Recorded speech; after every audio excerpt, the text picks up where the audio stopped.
20 জানুয়ারি সারা পৃথিবী পাখির চোখ করে আছে ওই দিনটার দিকে।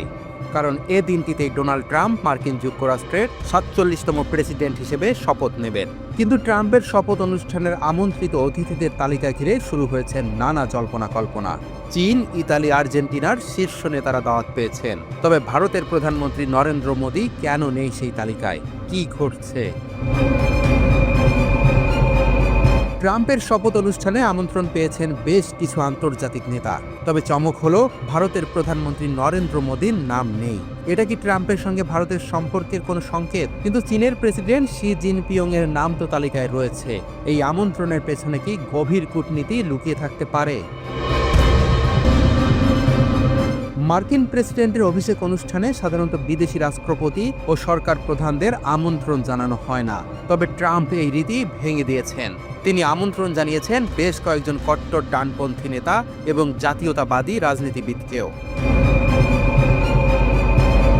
এর মধ্যে রয়েছে ইতালির প্রধানমন্ত্রী জর্জিয়া মেলোনি এবং আর্জেন্টিনার প্রেসিডেন্ট জেভিয়ার মিলেই ইতিমধ্যে নিশ্চিত করেছেন তিনি অনুষ্ঠানে উপস্থিত থাকবেন। অন্যদিকে রাশিয়ার প্রেসিডেন্ট ভ্লাদিমির পুতিনের প্রশংসাকারী হাঙ্গেরির প্রেসিডেন্ট ভিক্টর অরবান আমন্ত্রণ পেলেও তিনি শপথ অনুষ্ঠানে যাচ্ছেন না।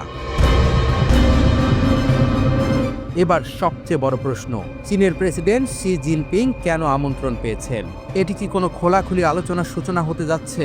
ট্রাম্প আগেই বলেছিলেন তিনি চীনের সঙ্গে সম্পর্ক আরও ভালো করার চেষ্টা করবেন। তবে চীনের শীর্ষ নেতাদের বিদেশে যাওয়ার ব্যাপারে বেশ কঠোর নিয়ম রয়েছে। এমনকি শি জিনপিং এর উপস্থিতি এই অনুষ্ঠানে খুবই কঠিন হতে পারে। তবে এর মাধ্যমে চীন কি এক ধরনের বার্তা পাঠাচ্ছে ট্রাম্পের কাছে? তবে সবচেয়ে বড় চমক, ভারতের প্রধানমন্ত্রী নরেন্দ্র মোদী কেন শপথ অনুষ্ঠানে আমন্ত্রণ পাননি। ভারতের সঙ্গে ট্রাম্পের সম্পর্ক যে বেশ গভীর তা সবাই জানে। তাহলে কি হচ্ছে? ভারতীয় পররাষ্ট্র মন্ত্রণালয়ের মুখপাত্র এখনও এই বিষয়ে কিছুই বলেননি। তবে বিশ্বব্যাপী এই বিষয়ে আলোচনা শুরু হয়ে গেছে। ভারতের পররাষ্ট্রমন্ত্রী সুব্রামানিয়াম জয়শঙ্কর যদিও জানিয়েছেন তিনি অনুষ্ঠানে উপস্থিত থাকবেন, কিন্তু প্রধানমন্ত্রী মোদীর আমন্ত্রণ না পাওয়ার বিষয়টি সত্যি রহস্যময়। এছাড়া ইউরোপের কিছু কট্টর ডানপন্থী নেতাও ট্রাম্পের শপথ অনুষ্ঠানে আমন্ত্রণ পেয়েছেন, যেমন ব্রিটিশ রাজনীতিবিদ নাইজেল ফারাজ, ফ্রান্সের অভিবাসন বিরোধী নেতা জেমোর এবং জার্মানির কট্টর ডানপন্থী নেতা এলিস ভাইদেল। তাদের মধ্যে অনেকেই ইউরোপীয় রাজনীতিবিদের বিপরীতে নিজেদের অবস্থান তৈরি করেছেন।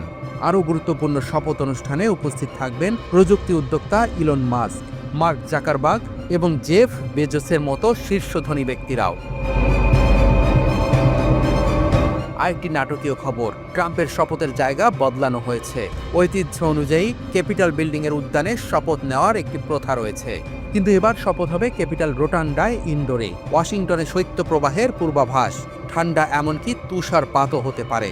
এর জন্যই শপথস্থল বদলানো হয়েছে। ট্রাম্প নিজেই জানিয়েছেন ওয়াশিংটনে তীব্র ঠান্ডা পড়ার পূর্বাভাস রয়েছে, যা সত্যি বিপজ্জনক। সে কারণেই এই সিদ্ধান্ত।